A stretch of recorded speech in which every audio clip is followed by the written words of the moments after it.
Hello বন্ধুরা, আসসালামু আলাইকুম। আশা করি সবাই ভালো আছেন, আমিও ভালো আছি। তো যাই হোক, আজকের এই ভিডিওটাই আমি আপনাদেরকে দেখাতে চলেছি কিভাবে আপনারা নিউ এক্সচেঞ্জ অ্যাকাউন্ট খুলবেন। এর আগের একটা ভিডিওতে দেখিয়েছিলাম নিউ অ্যাপ্লিকেশনের নিউ অ্যাকাউন্ট কিভাবে খুলবেন।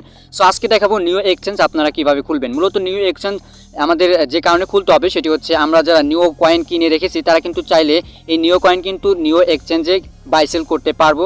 এখন নিউ এক্সচেঞ্জে কিন্তু এই নিউ কয়েনটা কিন্তু লিস্টেড হয়ে গেছে, এখন আপনারা চাইলে এটা বাই সেল করতে পারবেন। এখন আপনারা এটা সেল করতে পারবেন না নিউ কয়েন নিউ এক্সচেঞ্জে, কারণ এটা মে মাসে খুলে দেওয়া হবে আমাদের জন্য। মে মাসে আমরা আমাদের নিউ কয়েনগুলো নিউ এক্সচেঞ্জে সেল করতে পারবো। সো এখন পর্যন্ত আমাদের অপেক্ষা করতে হবে মে মাস আসা পর্যন্ত। সো যাই হোক, আজকে দেখাবো কিভাবে আপনারা নিউ এক্সচেঞ্জে অ্যাকাউন্ট খুলবেন। যদি আপনারা আপনাদের নিউ কয়েন নিউ এক্সচেঞ্জে বাই সেল করতে চান তাহলে কিন্তু আপনাদের অবশ্যই নিউ এক্সচেঞ্জ খুলতে হবে। সো চলুন দেখে না যাক কীভাবে আপনারা নিউ এক্সচেঞ্জ অ্যাকাউন্ট খুলবেন। তো নিউ এক্সচেঞ্জ অ্যাকাউন্ট খোলার আগে আপনাদেরকে একটা ইনফরমেশন দিয়ে রাখি, সেটা হচ্ছে আপনারা অনেকেই হয়তো বা জানেন না যে নিউ কয়েন কিন্তু বাংলাদেশি টাকায় প্রতি কয়েন 8 টাকা করে হয়ে গেছে।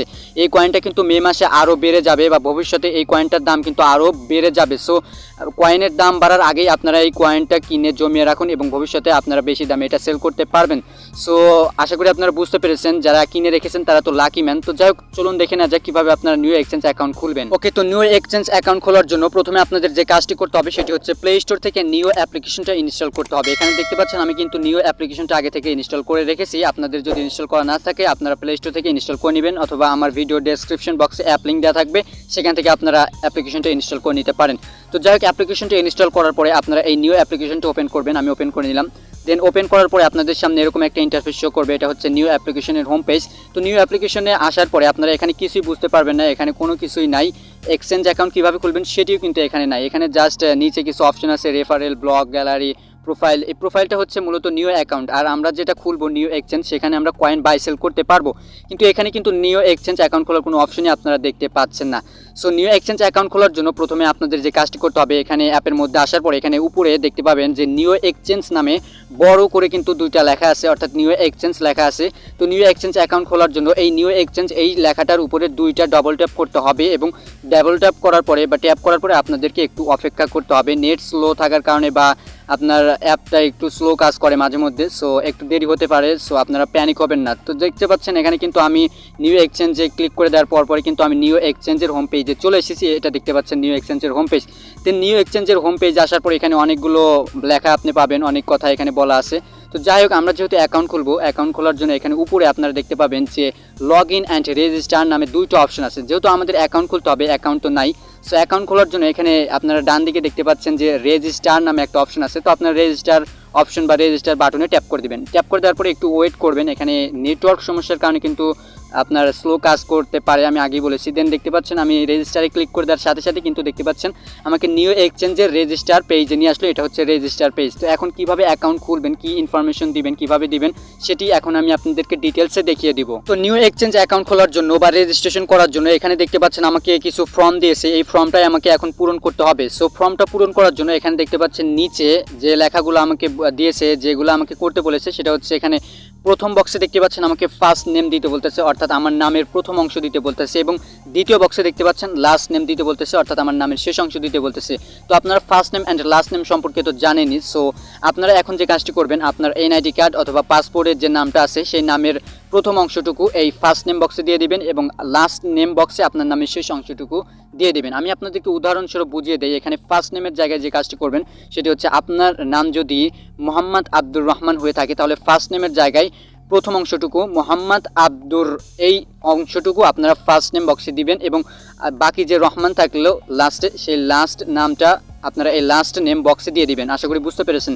তো আপনারা নামের প্রথম অংশ এবং শেষ অংশটুকু এই দুই বক্সে দিয়ে দিবেন। দেওয়ার পরে এখানে দেখতে পাচ্ছেন যে আমাদেরকে ইউজার নেম দিতে বলতেছে তৃতীয় বক্সে। তো ইউজার নেম সম্পর্কে তো আপনারা জানেনই, ইউজার নেম সবসময় ইউনিক হয়। সো এমন একটা ইউজার নেম দিবেন যে ইউজার নেমটা নিউ এক্সচেঞ্জে এর আগে কেউ ইউজ করেনি, বা কেউ এরকম নামটা ইউজ করে অ্যাকাউন্ট খোলেনি। সো এরকম একটা এক্সচেঞ্জার এরকম একটা ইউজার নেম দিবেন।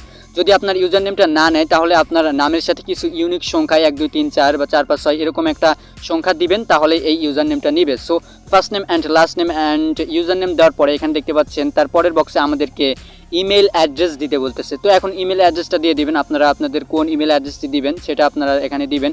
ইমেল অ্যাড্রেসটা কিন্তু অবশ্যই ভ্যালিড হতে হবে। ইমেল অ্যাড্রেসটা দিবেন। দেওয়ার পরে এখানে দেখতে পাচ্ছেন তারপরে আমাদের তারপরের বক্সে কান্ট্রি দিতে বলতেছে। তো এখানে অটোমেটিক একটা কান্ট্রি সিলেক্ট করা থাকবে। যদি আপনার এখানে বা নির্দিষ্ট কান্ট্রি না থাকে তাহলে এখান থেকে সিলেক্ট করে দিবেন। যেহেতু আমরা বাংলাদেশি, তো আমি কান্ট্রির উপরে ক্লিক করলাম। ক্লিক করার পর এখানে অনেকগুলো কান্ট্রি শো করবে।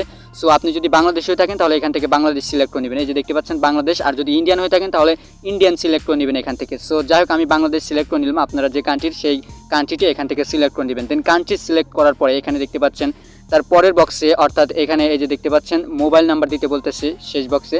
তো এখন মোবাইল নাম্বারটা এখানে আপনারা দিবেন। মোবাইল নাম্বার দেওয়ার আগে আপনাদেরকে একটা কথা জানিয়ে রাখি, সেটা হচ্ছে এখানে প্রথমে আপনারা দেখতে পাচ্ছেন বাম দিকে কিন্তু বাংলাদেশের কান্ট্রি কোড কিন্তু আগেই দেওয়া আছে এবং কান্ট্রি কোড দেওয়ার পরে কিন্তু 0 দেওয়া আছে। তো এখন আপনারা নাম্বার দেওয়ার সময় 0 বাদ দিয়ে জাস্ট আপনাদের নাম্বারটা ইউজ করবেন। কেন আপনারা 0 বাদ দিবেন? কারণ এখানে নাম্বারটা দেখতে পাচ্ছেন কান্ট্রি কোডের পরে কিন্তু 0 দেওয়াই আছে, আর 0 দেওয়ার কোনো প্রয়োজন নাই। যদি 0 দেন তাহলে কিন্তু প্রোফাইলে সেটা কিন্তু আপডেট হয়ে যাবে বা ডবল 0 দেখা যাবে। সো আপনারা জাস্ট 0 বাদ দিয়ে, আপনার নাম্বারটা যদি 017 দিয়ে শুরু হয় তাহলে আপনি 0 বাদ দিয়ে 17 দিয়ে আপনার নাম্বারটা শুরু করবেন। তো যাই হোক, এখানে আপনার নাম্বারটা দিবেন। দেন নাম্বার দেওয়ার পরে এখানে দেখতে পাচ্ছেন তার পরের বক্সে আমাদেরকে পাসওয়ার্ড দিতে বলতেছে, যেটা খুবই গুরুত্বপূর্ণ একটা বিষয়। তো এখন আপনারা পাসওয়ার্ড দিবেন। এখানে প্রথম বক্সে আপনারা একটা পাসওয়ার্ড দিবেন। দেওয়ার পরে এখানে তারপরের বক্সে কনফার্ম পাসওয়ার্ড, অর্থাৎ প্রথম বক্সে যে পাসওয়ার্ডটা দিয়েছিলেন সেই পাসওয়ার্ডটা কনফার্ম বা নিশ্চিত হওয়ার জন্য দ্বিতীয় বক্সে সেই একই পাসওয়ার্ডটা আপনাদেরকে দিতে হবে। সো আপনারা পাসওয়ার্ডটা কিন্তু অবশ্যই সর্বনিম্ন 8টা দেওয়ার চেষ্টা করবেন এবং পাসওয়ার্ডের মধ্যে অবশ্যই ইউনিক কিছু চিহ্ন ব্যবহার করার চেষ্টা করবেন। কারণ এটা হচ্ছে নিও কয়েন। এই কয়েনটা যদি দাম বেড়ে যায়, বাড়বে অবশ্যই, তো কয়েনটার দাম বাড়লে হ্যাকারদের তো একটা ভয় থেকেই যায়। তো আপনারা আপনাদের পাসওয়ার্ডটি সবসময় স্ট্রং রাখার চেষ্টা করবেন। দেন পাসওয়ার্ড 2টা দেওয়ার পরে, 2 বক্সে দেওয়ার পরে এখানে দেখতে পাচ্ছেন তার নিচে এখানে দেখতে পাচ্ছেন একটা খালি বক্স আছে। এই যে দেখতে পাচ্ছেন I have read agreed with. So এই বক্সটা আপনারা টিক মার্ক করে দেবেন। যদি এটা টিক মার্ক না করে দেন তাহলে কিন্তু আপনার অ্যাকাউন্ট খোলা হবে না। সো আপনারা ফার্স্টলি এই বক্সটা টিক মার্ক করে দেবেন। দেন টিক মার্ক করে দেওয়ার পরে এখানে আমাদের লাস্ট যে কাজটা বাকি থাকলো সেটা হচ্ছে এখানে দেখতে পাচ্ছেন আমাদেরকে লাস্ট বক্সে আমাদের একটা কোড দিতে বলতেছে। তো এখন আপনারা যে কোডটা দিবেন সেটি হচ্ছে এখানে ইন্টার কোড বক্সের উপরে দেখতে পাবেন যে কালো কালির মধ্যে এখানে দেখতে পাচ্ছেন যে কিছু হলুদ লেখা আছে, হলুদ লেখার কোড আছে। তো এই কোডটা এখন আমাদেরকে এই ইন্টার কোড বক্সে দিতে হবে। এখানে আপনারা দেখতে পাচ্ছেন আমার কিন্তু কালো বক্সের মধ্যে কিন্তু কোডটা দেখাচ্ছে 754294। এটা এলোমেলোভাবে দেওয়া থাকবে। সো আপনারা এটা রোবট কিনা, আপনি রোবট কিনা সেটি যাচাই করার জন্য এই কোডটা দিতে বলতেছে। তো উপরে যে কোডটা আপনার থাকবে সেই কোডটা জাস্ট আপনি এই ইন্টার কোড বক্সে দিবেন। দেওয়ার পরে রেজিস্টারে ক্লিক করবেন। আশা করি আপনার অ্যাকাউন্টটা খোলা হয়ে যাবে। সো যাই হোক, এখন আমি আপনাদেরকে বুঝিয়ে দিলাম কিভাবে আপনারা ইনফরমেশনগুলো ফিল আপ করবেন। তো এখন আপনাদেরকে যেভাবে বুঝালাম সেভাবে আপনারা ইনফরমেশনগুলো ফিল আপ করবেন। দেন ফিল আপ করার পরে রেজিস্টারে নাও ক্লিক করলে আপনার অ্যাকাউন্টটা খোলা হয়ে যাবে। তো এখন আমি এই রেজিস্ট্রেশন করতেছি, এই ফর্মটা পূরণ করে নিচ্ছে। আপনারাও সুন্দরভাবে, সঠিকভাবে, নির্ভুলভাবে এই ফর্মটা পূরণ করে নেবেন। তো আমি পূরণ করে নিচ্ছি, আপনারাও পূরণ করে নেবেন। আপনারা দেখতে পাচ্ছেন। তো এইসব ইনফরমেশন দেওয়ার পরে আপনারা একবার রিভিউ করে দেখবেন আপনি যে ইনফরমেশনগুলো দিলেন সেগুলো ঠিক আছে কিনা। যদি ঠিক থাকে তাহলে আপনারা এখানে নিচে এই ইন্টার কোড বক্সের উপরে কালো বক্সের মধ্যে যে কোডটা দেওয়া থাকবে সেই কোডটা দিবেন। তারপর রেজিস্টার নাও এখানে ক্লিক করে দিবেন। সো রেজিস্টার নাও এখানে ক্লিক করার আগে আপনাদেরকে একটা বিষয় জানিয়ে রাখি, সেটা হচ্ছে আপনি যে ইমেল অ্যাড্রেসটা দিবেন সেই ইমেল অ্যাড্রেসটা কিন্তু পরবর্তীতে আপনি চেঞ্জ করতে পারবেন না। সো অবশ্যই ভেবেচিন্তে ইমেলটা দিবেন। সো এই ইনফরমেশনগুলো দেওয়ার পরে এখন আপনারা রেজিস্টার নাও এখানে ক্লিক করে দেবেন। আমি রেজিস্টার নাও এখানে ট্যাপ করে দিচ্ছি, আপনারা ক্লিক করে দেবেন রেজিস্টার নাও। সো আমি ট্যাপ করে দিলাম, আপনারাও দিবেন। দেওয়ার পরে এখানে একটু লোডিং হবে, যেহেতু একটু স্লো কাজ করে। সো আপনারা প্যানিক হবেন না, ধৈর্য রাখবেন। এখানে রেজিস্টার নাও এখানে ট্যাপ করে দেবেন। দেখতে পাচ্ছেন রেজিস্টার নাও ট্যাপ করে দেওয়ার পরে এখানে দেখতে পাচ্ছেন আমাদেরকে বলতেছে please verify your email to get access, অর্থাৎ আমাদের অ্যাকাউন্ট খোলা হয়েছে, আমাদের ইমেল অ্যাড্রেসটা এখন ভেরিফাই করতে বলতেছে। তো এখন আমাদের ইমেল অ্যাড্রেসটা ভেরিফাই করতে হবে। এখানে তারা বলেছে যে আমাদের ইমেল অ্যাড্রেসে একটা কোড গেছে, সেই কোডটা এখন আমাদেরকে দিতে হবে এই ভেরিফিকেশন কোড বক্সে।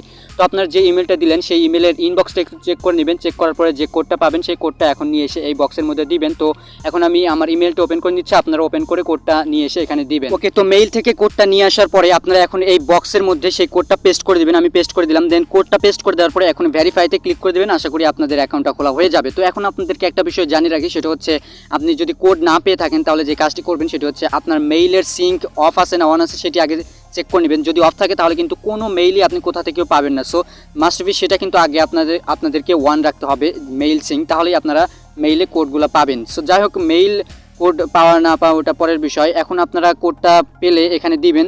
সো আপনারা যদি তাও কোডটা না পান তাহলে আপনার ইমেইলের ট্রাশ ফোল্ডার অথবা স্প্যাম ফোল্ডার চেক করবেন, আশা করি পেয়ে যাবেন। তাও যদি না পান তাহলে এখানে এসে আপনারা রিসেন্ট বাটনে ক্লিক করলে আশা করি আপনাদেরকে আবারও কোড পাঠাবে, আশা করি আপনারা কোডটা পেয়ে যাবেন। তো যাই হোক কোডটা দেওয়ার পরে এখন ভেরিফাই নাও বা ভেরিফাইতে ক্লিক করে দেবেন। আমি ভেরিফাইতে ক্লিক করে দিচ্ছি এবং ভেরিফাইতে ক্লিক করে দেওয়ার পর আমার এই অ্যাকাউন্টটা ক্রিয়েট হয়ে যাবে। এখানে দেখতে পাচ্ছেন একটু লোডিং হচ্ছে, এই যে দেখতে পাচ্ছেন এটা হচ্ছে আমার ড্যাশবোর্ড, অর্থাৎ আমার অ্যাকাউন্টটা কিন্তু খোলা হয়ে গেল, আমার মেইল ভেরিফিকেশন কিন্তু কমপ্লিট হয়ে গেল, আমার অ্যাকাউন্ট খোলা কমপ্লিট হয়ে গেল। আশা করি আপনাদেরকে বোঝাতে পেরেছি যে কীভাবে নিউ এক্সচেঞ্জে অ্যাকাউন্ট খুলতে হয়। সো দেখতে পাচ্ছেন এখানে কিন্তু আমি আমার অ্যাকাউন্টে চলে এসেছি, এটা হচ্ছে আমার অ্যাকাউন্টের হোম পেজ। তো এখানে দেখতে পাচ্ছেন আমার সমস্ত ইনফরমেশন দেখাচ্ছে, এই যে দেখতে পাচ্ছেন এটা হচ্ছে আমার ওয়ালেট, এখানে বিটিসির ওয়ালেট আছে, ইথেরিয়ামের ওয়ালেট আছে, বিএনবির ওয়ালেট আছে, তারপরে ইউএসডিটি, তারপরে নিও, সমস্ত ওয়ালেট কিন্তু এখানে আসে এবং ধীরে ধীরে আপডেট হবে এবং আপডেট হলে এখানে আরও অনেকগুলো ওয়ালেট অ্যাড হবে আমরা আশা করি। তো যাই হোক আশা করি বুঝতে পেরেছেন কীভাবে এখানে নিউ এক্সচেঞ্জে অ্যাকাউন্ট খুলতে হয়। পরবর্তী ভিডিওগুলোতে আমি আপনাদেরকে নিউ এক্সচেঞ্জ সম্পর্কে আরও বিস্তারিত ভিডিও দেওয়ার চেষ্টা করব। তো সেগুলো পাওয়ার জন্য অবশ্যই চ্যানেলটা সাবস্ক্রাইব করে রাখবেন এবং বেল বাটনটা অল করে দেবেন। তো আজকের মতো এই পর্যন্তই, দেখাবে নেক্সট ভিডিওতে। ততক্ষণ পর্যন্ত সবাই সুস্থ থাকুন, ভালো থাকুন।